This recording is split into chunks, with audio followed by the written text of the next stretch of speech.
तो आज सबसे पहले हम आपको 21वीं सदी के भारत की दो तस्वीरें दिखाने वाले हैं।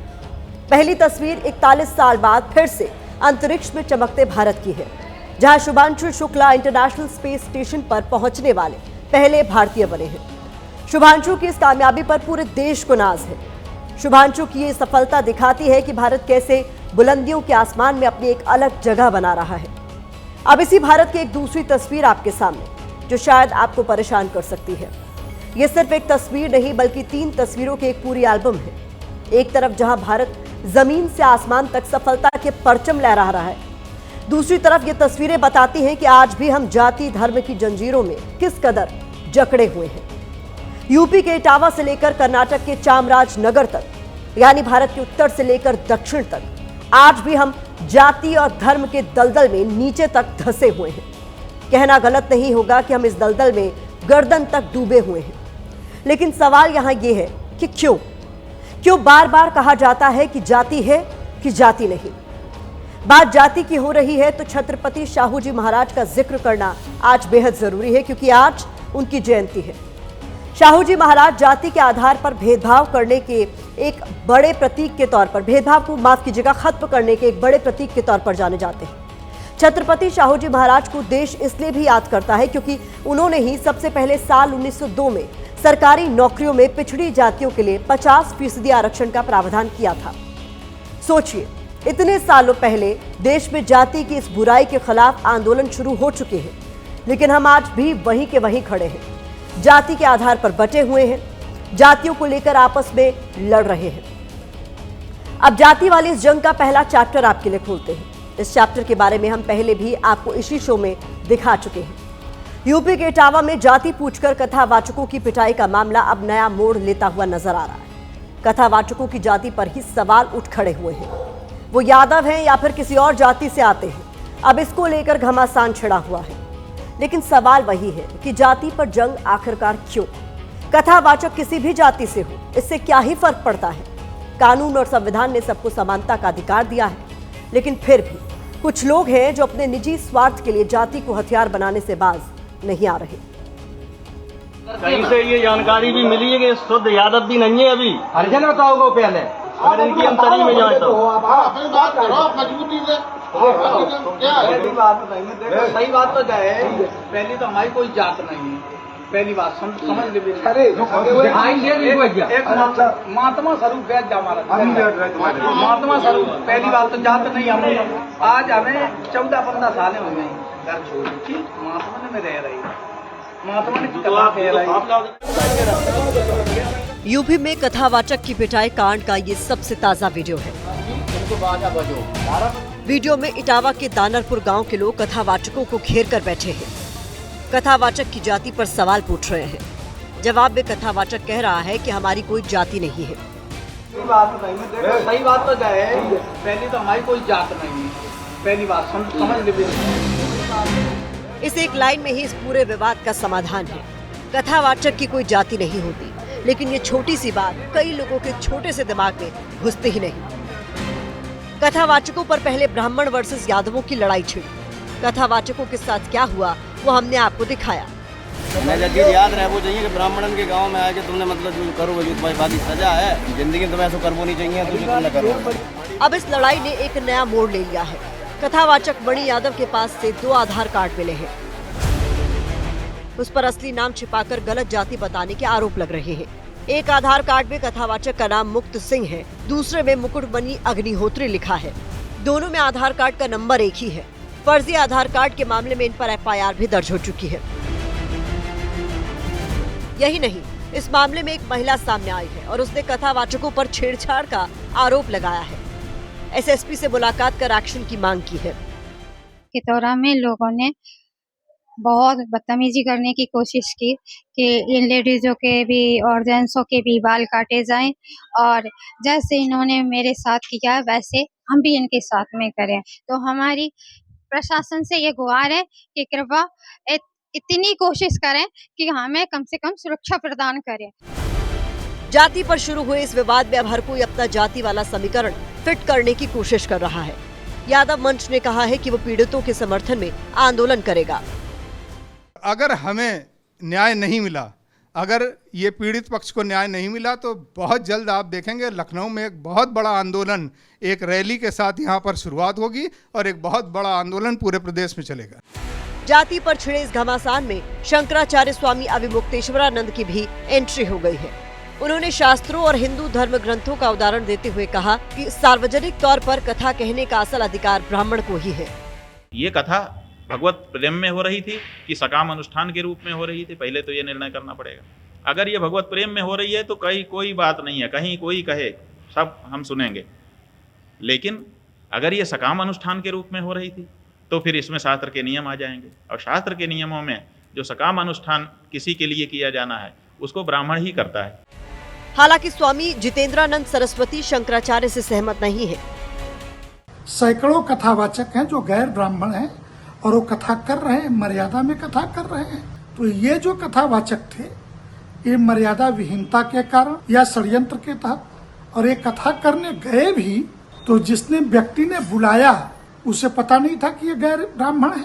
तो निश्चित तौर से दोनों पक्ष उत्तर प्रदेश को किसी जातिगत षड्यंत्र की आग में झोंकने के लिए आमादा है। यानी कथावाचक की जाति पर संत समाज भी बटा हुआ नजर आ रहा है। हालांकि सवाल वहीं का वहीं है कि कोई भी जाति वाली जिद छोड़ने को तैयार क्यों नहीं है।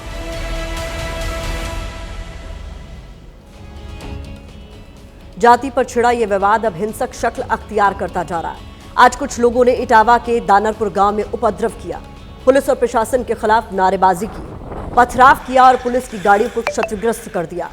कई उपद्रवियों को हिरासत में भी लिया गया है। साफ है कि इस विवाद को जानबूझकर तूल दिया जा रहा है, लेकिन सवाल यही है कि जाति पर यह जंग क्यों?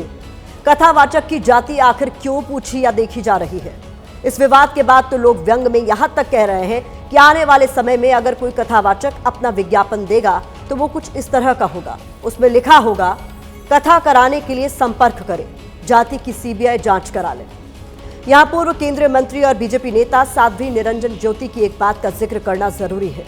कथावाचकों को जाति में बांटने वाले लोगों को साध्वी निरंजन ज्योति ने कुछ नाम गिनाए हैं। उन्होंने कहा है कि महर्षि वाल्मीकि, कबीरदास, रविदास, वेदव्यास ये सब अलग अलग जातियों से आते थे। जब इनकी जाति पर आज तक कोई सवाल नहीं है तो हम कथावाचकों को जाति वाले चश्मे से क्यों देख रहे हैं? लेकिन संत समाज कैसे इस मुद्दे पर बटा हुआ है, ये अलग अलग संतों की राय सुनकर आप अंदाजा लगा सकते हैं।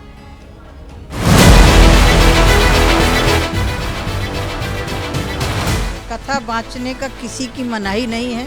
कबीरदास जी कथावाचक थे, रविदास कथावाचक थे, वेदव्यास जी कौन थे? वो सत्यवती दासराज केवट की कन्या थी, उसके पुत्र थे। तो भागवत पढ़ना मनाही नहीं है। उस पर विद्वान व्यक्ति ही बैठ सकता है, वह सर्वमान्य पीठ है, उस पर ब्राह्मण का ही अधिकार है। जात विशेष विषय नहीं है, लेकिन ब्राह्मण ही सर्वपूज्य है, उसका ही उस पर अधिकार है। जो ब्रह्म को जानता वो ब्राह्मण है, और जो ब्राह्मण है वो ऐसी हरकत नहीं कर सकता। जिन्होंने कथावाचक महोदय के साथ ये बदतमीजी की है, उनका अपमान करने की कोशिश की है, मैं उन्हें ब्राह्मण नहीं मानता। हमारे जो वेद हैं, शास्त्र हैं, पुराण हैं, उनमें ये है कि व्यासपीठ पे ब्राह्मण ही बैठ सकता है। तो आप हिंदुता के आधार पे तो ठीक है, कुछ भी कर सकते हैं, लेकिन व्यासपीठ का जो अधिकार दिया गया है वो सिर्फ ब्राह्मण को दिया गया है।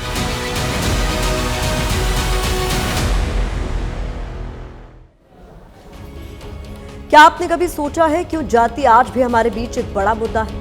दरअसल इस सवाल का जवाब हमारे और आपके बीच में ही छिपा है। कुछ लोग हैं जो अब भी कथा कराने से पहले कथावाचक की जाति पर जोर देते हैं। शादी की बात हो तो भी जाति को ऊपर रखते हैं। मेलजोल बढ़ाने की बात हो तब भी जाति को पहले देखते हैं। यहां तक कि जाति देखकर लोगों को अपना घर किराए पर देते हैं। अक्सर ऐसा होता है। यही वजह है कि हमारे देश में जाति पर हर कदम एक नई जंग है, और ये जंग सियासतदानों को सबसे ज्यादा अच्छी लगती है। कथावाचकों की जाति वाले विवाद से देश के नेता अपने लिए सियासी विटामिन खोजने में लगे हैं। यही वजह है कि जाति पर जमकर जुबानी जंग चल रही है।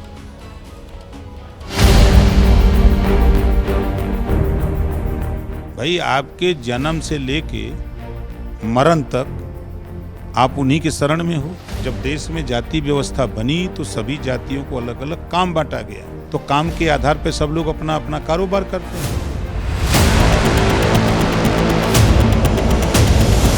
प्रभुत्ववादी लोग, वर्चस्ववादी लोग समाज में हमें देखने को मिलता है कि वो हमेशा उत्पीड़न अन्याय करते हैं। अगर ट्रम्प जी को पता लग जाए इटावा में ऐसा हुआ है तो समझ लो क्या होगा।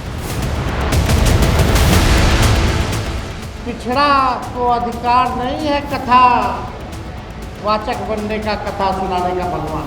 क्या हम लोग हिंदू नहीं है? क्या पिछड़ा समाज हिंदू नहीं है? क्या अति पिछड़ा समाज हिंदू नहीं है?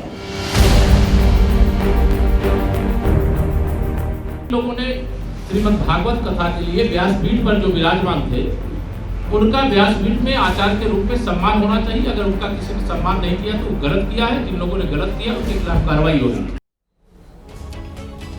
जाति और धर्म की जड़ें इस देश में कितनी गहरी है, इसकी दो और तस्वीरें आज हम आपको दिखाने जा रहे हैं। ये तस्वीरें देखकर शायद आप सोच में पड़ जाएं कि ऐसा भी होता है। ये तस्वीरें कर्नाटक के चामराजनगर में एक सरकारी स्कूल की है। यहाँ होम्मा गांव में एक दलित महिला को स्कूल में हेड कुक नियुक्त कर दिया गया।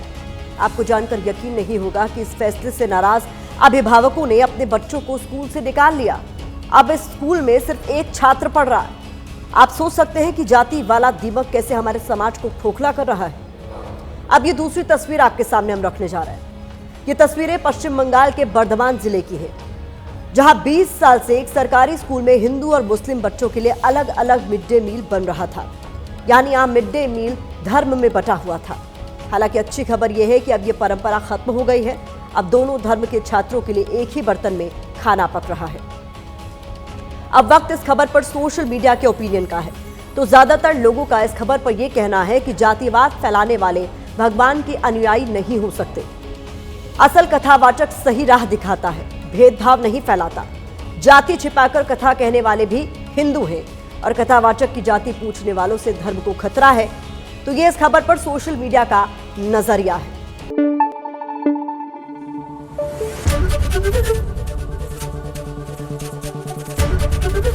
एबीपी न्यूज आपको रखे आगे।